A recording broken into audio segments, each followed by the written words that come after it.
ಇದೊಂದು ಪ್ರಾಬ್ಲಮ್ ಇದೆ. ನಿರ್ದೇಶಾಂಕ ತತ್ವಗಳ ಮೇಲೆ 1,6 ಮತ್ತು 4,3 ಬಿಂದುಗಳನ್ನು ಸೇರಿಸುವ ರೇಖಾಖಂಡವನ್ನು 1:2 ಅನುಪಾತದಲ್ಲಿ ಆಂತರಿಕವಾಗಿ ವಿಭಾಗಿಸುವ ಬಿಂದುವಿನ ನಿರ್ದೇಶಾಂಕಗಳನ್ನು ಕಂಡುಹಿಡಿಯಿರಿ. 1,6 ಮತ್ತು 4,3 ಬಿಂದುಗಳನ್ನು ಸೇರಿಸುವ ರೇಖಾಖಂಡವನ್ನು 1:2 ಅನುಪಾತದಲ್ಲಿ ಆಂತರಿಕವಾಗಿ ವಿಭಾಗಿಸುವ ಬಿಂದುವಿನ ನಿರ್ದೇಶಾಂಕಗಳನ್ನು ಕಂಡುಹಿಡಿಯಿರಿ ಅಂತೇಳಿ ನಮಗೆ ಸಾಮಾನ್ಯವಾಗಿ ಈ ಥರದ್ದು ಲೆಕ್ಕಗಳು ನಿಮ್ಮ ಆನ್ಯುವಲ್ ಎಕ್ಸಾಮಿಗೆ ಹೇಳ್ತಾನೆ ಇರ್ತಾರೆ. ಸ್ವಲ್ಪ ಗಮನವಿಟ್ಟು ಇದನ್ನು ಆಲಿಸಿ ನೋಡಿ. ನಮಗೆ ಬೇಕಾಗಿದ್ದು ಏನು ಅಂತಂದರೆ, ನಾವು ಏನಿಗೆ ನಮ್ಮ ಈ ಲೆಕ್ಕವನ್ನು ಸಾಲ್ವ್ ಮಾಡಬೇಕಾದ್ರೆ ನಮಗೆ ಏನು ತಿಳ್ಕೊಂಡಿರ್ಬೇಕು ಅಂತಂದರೆ, ಈ M1 M2 ಬೆಲೆಗಳು ಗೊತ್ತಿರಬೇಕು. X, Y ಈಕ್ವಲ್ಸ್ ಇದೊಂದು ಸೂತ್ರ. M1 X2 plus M2 X1 divided by M1 plus M2, M1 Y2 plus M2 Y1 divided by M1 plus M2. ಈ ಫಾರ್ಮುಲಾ ನೆನಪಿರಬೇಕು.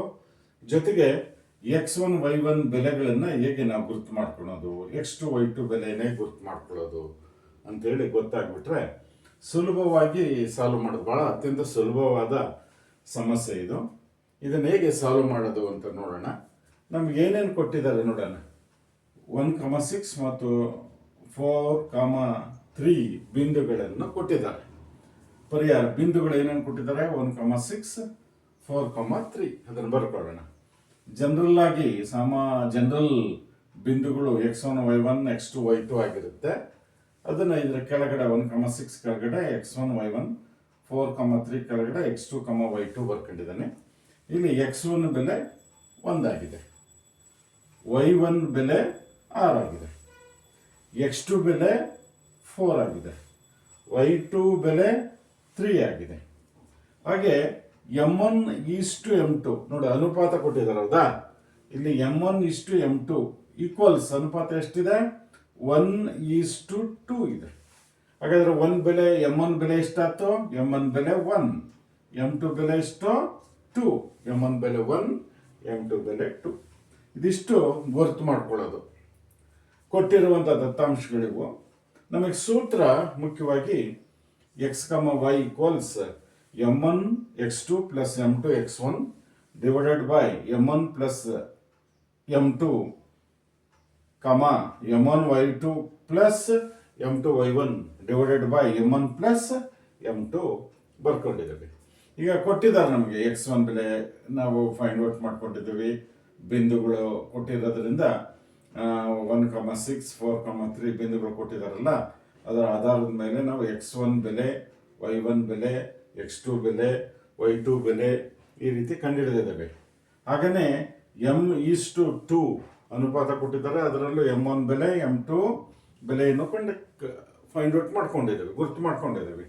ಈಗ ಈ ಸೂತ್ರದಲ್ಲಿ X, Y equals M1 X2 plus M2 X1 divided by M1 plus M2, M1 Y2 plus M2 Y1 divided by M1 plus M2. ಮತ್ತೊಂದ್ಸರಿ ನೋಡ್ಕೊಳ್ಳಿ ಸೂತ್ರ, ಬಹಳ ಸುಲಭ. M1 X2, M1 ಇದೆಯಲ್ಲ, M1 X2, M2 X1, ಹಾಗೇನೆ M1 Y2, M2 Y1. M1 ಇದ್ದಾಗ X2 ಬರೆಯೋದು, M2 ಇದ್ದಾಗ X1 ಬರೆಯೋದು ಇಲ್ಲಿ. ಹಾಗೆ ಇಲ್ಲಿ divided by M1 plus M2 ಅನುಪಾತಗಳನ್ನು ಕೂಡೋದು. ಹಾಗೆಯೇ ಇಲ್ಲಿ M1 Y2 ಬರೆಯೋದು plus M2 Y1, M1 into Y2 ಮಾಡ್ಕೊಳ್ಳೋದು, M2 ಇಂಟು Y ಮಾಡ್ಕೊಳ್ಳೋದು ಅಷ್ಟೇ, Y1. ಈ ರೀತಿ ನೀವು ಬರ್ಕೊಳ್ಳೋದು ತಿಳ್ಕೊಂಬಿಟ್ರೆ ಭಾಳ ಸುಲಭ ಆಗುತ್ತೆ. Divided by M1 plus M2. ಈಗ ಎಲ್ಲ ಈ X1 ಬೆಲೆ, M1 ಬೆಲೆ, Y2 ಬೆಲೆ, X2 ಬೆಲೆ, Y3 ಬೆಲೆ, M2 ಬೆಲೆ ಇದೆಲ್ಲ ಗುರ್ತು ಮಾಡ್ಕೊಂಡಿದ್ದೇವೆ. ಕೊಟ್ಟಿರುವ ದತ್ತಾಂಶಗಳಿಂದ ಗುರ್ತು ಮಾಡ್ಕೊಂಡಿದ್ದೇವೆ. ನಾವೀಗ ಆ ಬೆಲೆಗಳನ್ನೆಲ್ಲ ಆದೇಶ ಮಾಡ್ತಾ ಹೋಗೋಣ.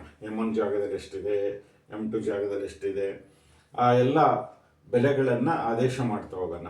X1 ಜಾಗದಲ್ಲಿ, X2 ಜಾಗದಲ್ಲಿ, Y1 ಜಾಗದಲ್ಲಿ, Y2 ಜಾಗದಲ್ಲಿ ಈ ಬೆಲೆಗಳನ್ನೆಲ್ಲ ಗುರ್ತು ಮಾಡ್ಕೊಂಡಿದ್ದಾವಲ್ಲ, ಅವನನ್ನು ಆದೇಶ ಮಾಡ್ತಾ ಹೋಗೋಣ. ನೋಡಿ M1 1, M1 ಬೆಲೆ ಎಷ್ಟಿದೆ 1 ಇಂಟು X2 ಬೆಲೆ ಎಷ್ಟಿದೆ, X2 ಬೆಲೆ ಎಷ್ಟಿದೆ ನೋಡಿ 4, X2 ಬೆಲೆ 4 ಪ್ಲಸ್ M2 ಬೆಲೆ ಎಷ್ಟಿದೆ 2, X1 ಬೆಲೆ ಎಷ್ಟಿದೆ, X1 ಬೆಲೆ 1, 4 into 1 plus 2 into 1 divided by M1 ಬೆಲೆ 1 ಪ್ಲಸ್ M2 ಬೆಲೆ 2. ಹಾಗೇನೆ ಇಲ್ಲಿ M1 Y2 ಇದೆ. M1 ಬೆಲೆ ಎಷ್ಟು 1, Y2 ಬೆಲೆ ಎಷ್ಟು 3, ನೋಡಿ 3 ಇದೆ 3 ಇಂಟು 3 ಪ್ಲಸ್ M2 ಬೆಲೆ ಎಷ್ಟಿದೆ 2, Y1 ಬೆಲೆ ಎಷ್ಟಿದೆ 6. ಸಬ್ಸ್ಟಿಟ್ಯೂಟ್ ಮಾಡಿದ್ದೇವೆ, ಆದೇಶ ಮಾಡಿದ್ದೇವೆ. M1 ಜಾಗದಲ್ಲಿ 1, M2 ಜಾಗದಲ್ಲಿ 2 ಬರೋದನ್ನೇ 1 ಪ್ಲಸ್ 2 ಆಯಿತು. ಈಗ 1 ಇಂಟು 4 4, ನೋಡಿ 1 ಇಂಟು 4 4 ಪ್ಲಸ್ 2 ಇಂಟು 1 2, 1 ಪ್ಲಸ್ 2 ಕೂಡಿದ್ರೆ ಎಷ್ಟು 3, 4 plus 3 divided by 4 plus 2 divided by 3. ಹಾಗೆಯೇ 1 into 3 3, 2 into 6 2 6 12, 3 plus 12, 1 plus 2 ಕೂಡಿದ್ರಷ್ಟು 3 divided by 3. ನೋಡೋಣ 4 ಪ್ಲಸ್ 2 ಕೊಡೋಣ, 4 ಪ್ಲಸ್ 2 6 ಆಯಿತು ಡಿವೈಡೆಡ್ ಬೈ 3. ಹಾಗೆಯೇ 3 ಪ್ಲಸ್ 12 ಕೊಟ್ಟಿದ್ರೆ 5 ಆಯಿತು ಡಿವೈಡೆಡ್ ಬೈ ಎಷ್ಟು 3. 2 ಪ್ಲಸ್ 1 ಕೊಟ್ಟಿದ್ರಲ್ಲ 3 ಆಯಿತು. ಹೌದಾ? 4 ಪ್ಲಸ್ 2 6 ಬರೆದಿದ್ದಾನೆ ಡಿವೈಡೆಡ್ ಬೈ 3 ಆಗಿ ಬರೆದಿದ್ದಾನೆ. 3 ಪ್ಲಸ್ 12 15 ಡಿವೈಡೆಡ್ ಬೈ 3. ನೋಡಿ 2 3 3 2 6, ಹೌದಾ? 3ರಿಂದ 6 ಭಾಗಿಸಿದಾಗ 2 ಬರುತ್ತೆ, 3ರಿಂದ 15 ಭಾಗಿಸಿದಾಗ 5 ಬರುತ್ತೆ, 3 5 15. ಈಗ ನೀವು ನಮಗೆ ನಿರ್ದೇಶಾಂಕಗಳು ಏನು ಸಿಕ್ತೋ 2, 5 2, 5 ಭಾಳ ಸುಲಭವಾಗಿದ್ದು. ಈ 2, 5 ಈ ಬೆಲೆಗಳನ್ನು ಕಂಡುಹಿಡಿದ್ಬಿಟ್ರೆ ನಿಮಗೆ ಪೂರ್ತಿ ಅಂಕಗಳು ಸಿಗ್ತವೆ. ನೀವು ಎಷ್ಟು ಸ್ಟೆಪ್ಸ್ಗಳನ್ನು ಮಾಡ್ತಾ ಹೋಗ್ತೀರೋ ಆ ಎಲ್ಲ ನಿಮಗೆ ಅದಕ್ಕೆ ತಕ್ಕಂತೆ ಅಂಕಗಳು ದೊರಕ್ತಾ ಹೋಗ್ತವೆ. ಅದರಿಂದ ಕೊಟ್ಟಿರೋ ಮ್ಯಾಥಮೆಟಿಕ್ಸ್ನಲ್ಲಿ ನೀವು ಗಣಿತ ವಿಷಯದಲ್ಲಿ ಏನು ಮಾಡಬೇಕು ಅಂತಂದರೆ, ನೀವು ಮಾಡಿ ಎಷ್ಟು ಗೊತ್ತಿರ್ತೋ ಅಷ್ಟು ಸ್ಟೆಪ್ಸ್ಗಳನ್ನು 1 2 3 ಸ್ಟೆಪ್ಸ್ಗಳನ್ನು ಗುರ್ತು ಮಾಡ್ಕೊಳ್ಳಿ. ಈ ಬಿಂದುಗಳನ್ನು ಕೊಟ್ಟಿರ್ತಾರೆ, X1 Y ಬೆಲೆ, X2 Y2 ಬೆಲೆ, M1 ಬೆಲೆ, M2 ಬೆಲೆ, ಈ ರೇಷಿಯೋ ಕೊಟ್ಟಾಗ, ಅನುಪಾತ ಕೊಟ್ಟಾಗ M1:M2 ಬರ್ಕೊಂಡು 1:2 ಬರ್ಕೊಂಡು ಬೇರೆ ಬೇರೆ ಕೊಡ್ತಾರೆ. ಅದು 3:2 ಕೊಡ್ಬೋದು, ಬೇರೆ ಕೊಟ್ಟಾಗ ಏನು ಕೊಟ್ಟಿರ್ತಾರೆ ಅದನ್ನ ಅನುಪಾತದಲ್ಲಿ ರೇಷಿಯೋದಲ್ಲಿ M1 ಬೆಲೆ M2 ಬೆಲೆಯನ್ನು ಗುರುತು ಮಾಡಿಕೊಂಡ್ರೆ ಫೈಂಡ್ ಔಟ್ ಮಾಡಿ ಬರ್ಕೊಂಡ್ಬಿಟ್ರೆ ಈ ಸೂತ್ರ ನೀವು ಚೆನ್ನಾಗಿ ನೆನಪಿಟ್ಕೊಳ್ಬೇಕು. ಸೂತ್ರ ಏನೋ X, Y equals M1 X2 plus M2 X1 divided by M plus 2, M1 Y2 plus M2 Y1 divided by M plus 2. Next ಬೆಲೆಗಳನ್ನು ಆದೇಶ ಮಾಡಿಬಿಟ್ರೆ ನಮಗೆ ನಿರ್ದೇಶಾಂಕಗಳು ದೊರಕ್ತವೆ. ಈ ಥರ ಸುಲಭವಾಗಿರುತ್ತೆ. ಮತ್ತೊಮ್ಮೆ ನಿಮಗೆ ಹೇಳ್ತಾನೆ, 1, 6 ಮತ್ತು 4, 3 ಬಿಂದುಗಳನ್ನು ಸೇರಿಸುವ ರೇಖಾಖಂಡವನ್ನು 1:2 ಅನುಪಾತದಲ್ಲಿ ಆಂತರಿಕವಾಗಿ ವಿಭಾಗಿಸುವ ಬಿಂದುವಿನ ನಿರ್ದೇಶಾಂಕಗಳನ್ನು ಕಂಡುಹಿಡಿಯಿರಿ. ನಿರ್ದೇಶಾಂಕಗಳು ಅಂದರೆ 2, 3 ಇವುಗಳನ್ನು ಕಂಡುಹಿಡಿಯಿರಿ ಅಂತ ಕೇಳ್ತಾರೆ. ಪರಿಹಾರ ಕೊಟ್ಟಿರೋ ಬಿಂದುಗಳನ್ನು ಬರ್ಕೊಳ್ಳಿ. ಏನು ಅದತ್ತ ನಮಗೆ ಲೆಕ್ಕದಲ್ಲಿ ಕೊಟ್ಟಿದ್ದಾರೆ ಅವನು ಬರ್ಕೊಳ್ತಾ ಹೋಗೋದು. 1,6 ಕೊಟ್ಟಿದ್ದಾರೆ, 4,6 ಕೊಟ್ಟಿದ್ದಾರೆ ಬಿಂದುಗಳನ್ನು ಬರ್ಕೊಂಡೆ. ನಮಗೆ ಜನರಲ್ ಆಗಿ ಬಿಂದುಗಳು X1 Y1 X2 Y2 ಅದನ್ನು ಬರ್ಕೊಂಡೆ.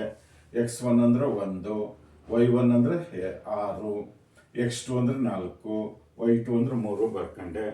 ನಮಗೆ ಅನುಪಾತ ಕೊಟ್ಟಿದ್ದಾರೆ. ಜನರಲ್ ಆಗಿ M1:M2 ಅನುಪಾತ. ಅದರ ಅನುಪಾತ ಎಷ್ಟಿದೆ 1:2 ಇದೆ. ಹಾಗಿದ್ದಾಗ ಇಲ್ಲಿ M1 ಬೆಲೆ ಎಷ್ಟು 1, M2 ಬೆಲೆ ಎಷ್ಟು 2.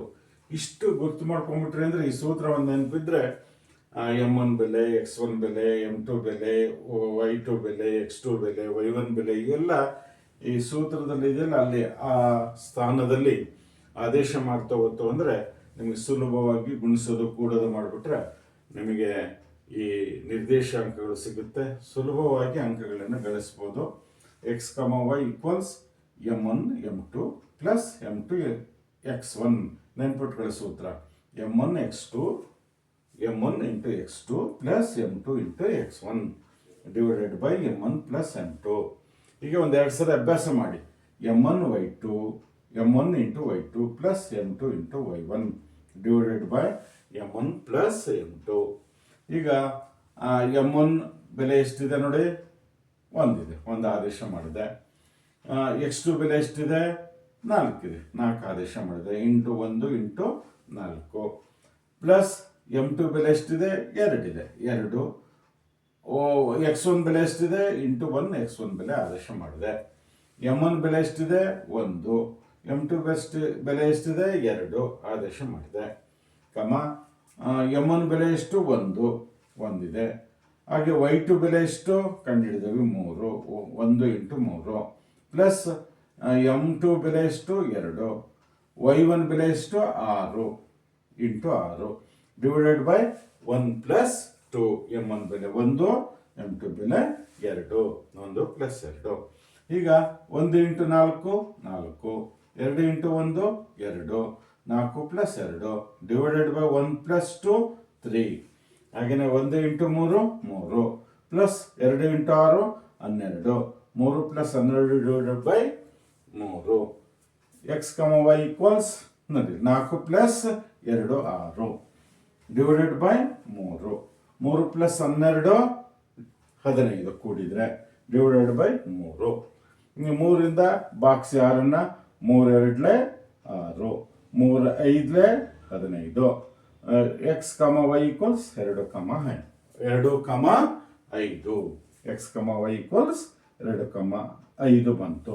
ನಿರ್ದೇಶಾಂಕಗಳು 2 ಮತ್ತು 5 ಆಗಿರುತ್ತೆ. ಹೀಗೆ ಸುಲಭವಾಗಿ ಈ ಲೆಕ್ಕಗಳನ್ನು ಬಿಡಿಸೋದನ್ನು ಕಲಿಯಬಹುದು. ಕಲೀರಿ. ಮೇಯ್ನಾಗಿ ನಮಗೆ ಈ ಸೂತ್ರವನ್ನು ನೆನ್ಪಿಟ್ಕೊಳ್ರಿ. X comma y equals M1 into X2 plus M2 into X1 divided by M1 plus M2 comma M1 into Y2 plus M2 into Y1 divided by M1 plus M2. ಈ ರೀತಿ ನೀವು ಸೂತ್ರವನ್ನು ನೆನ್ಪಿಟ್ಕೊಂಡು ಕೊಟ್ಟಿರುವ ಬಿಂದುಗಳು ಮತ್ತು ಅನುಪಾತವನ್ನು M1 ಬೆಲೆ, M2 ಬೆಲೆ, X1 ಬೆಲೆ, Y1 ಬೆಲೆ, X2 ಬೆಲೆ, Y2 ಬೆಲೆ, ಈ ಬೆಲೆಗಳನ್ನೆಲ್ಲ ನಾವು ಗುರುತು ಮಾಡ್ಕೊಂಬಿಟ್ಟಿವಿ ಅಂದರೆ ಸುಲಭವಾಗಿ ಈ ಲೆಕ್ಕನ್ನು ಸಾಲ್ವ್ ಮಾಡ್ಬೋದು. ಸುಲಭವಾಗಿದೆ. ಇದನ್ನು ಒಂದು 2-3 ಸಾರಿ ಅಭ್ಯಾಸ ಮಾಡಿ. ಬಂದೇ ಬರುತ್ತೆ ಈ ಲೆಕ್ಕಗಳು. ಪ್ರತಿ ವರ್ಷನೂ ಕೇಳ್ತಾರೆ. ಈ ವರ್ಷನೂ ಈ ಥರದ ಲೆಕ್ಕ ನಿಮಗೆ ಬಿಂದುಗಳನ್ನು ಬೇರೆ ಕೊಡ್ಬೋದು, ಅನುಪಾತವನ್ನು ಅಷ್ಟೇ ಬೇರೆ ಕೊಡ್ಬೋದು. ಉಳಿದಂತೆ ಸೂತ್ರ ಇರುತ್ತೆ. ನೀವು X1 Y1 ಬೆಲೆ, M2 M1 ಬೆಲೆ, X2 Y2 ಬೆಲೆ ಇವನು ಗುರುತು ಮಾಡ್ಕೊಂಡ್ಬಿಟ್ರೆ ಈ ಸೂತ್ರವನ್ನು ನೆನ್ಪಿಟ್ಕೊಂಡ್ಬಿಟ್ರೆ ನಾವು ಸುಲಭವಾಗಿ ಕಂಡುಹಿಡಿಬೋದು ನಿರ್ದೇಶಾಂಕಗಳನ್ನು. ಇದನ್ನು ಅಭ್ಯಾಸ ಮಾಡಿ ಅಂತ ಹೇಳ್ತಾ ಎಲ್ಲರೂ ಲೈಕ್ ಮಾಡಿ, ಶೇರ್ ಮಾಡಿ ಮತ್ತು ಸಬ್ಸ್ಕ್ರೈಬ್ ಮಾಡಿ. ಇವತ್ತಿನ ಈ ಪಾಠವನ್ನು ಮುಕ್ತಾಯ ಮಾಡ್ತಾನೆ. ಧನ್ಯವಾದ.